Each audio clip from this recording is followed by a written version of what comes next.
સુરતીઓને મેટ્રોમાં મુસાફરી કરવા હજી પણ રાહ જોવી પડશે। જી હા, જૂન 2026 સુધી 12,000 કરોડના ખર્ચે બનતું મોટું સપનું પણ શહેરવાસીઓ માટે હવે ધીરજ ગુમાવવાનો સમય આવી ગયો છે। 42 કિલોમીટરની સુરત મેટ્રોમાંથી 70% કામ પૂરું થઈ ગયું છે, પણ હવે પણ છેલ્લા 30% માટે ટૂંકો સમય નથી। સરથાણાથી ડ્રીમ સિટી અને સારોલીથી ભેસાણ સુધીના 2 કોરિડોર પર કામ ચાલી રહ્યું છે, જેમાં કાપોદ્રાથી ચોક બજાર સુધીની 7 કિલોમીટરની અંડરગ્રાઉન્ડ ટનલનો ભાગ સૌથી વધારે ચર્ચામાં છે।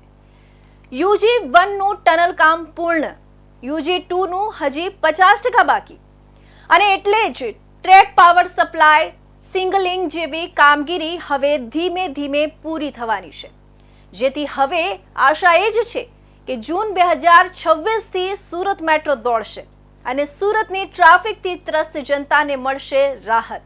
સવાલ એ છે કે શું હવે પણ ડેડલાઇન ફરી લંબાશે કે પછી જૂન 2026 થી સુરતીઓ મેટ્રોની મુસાફરી કરશે?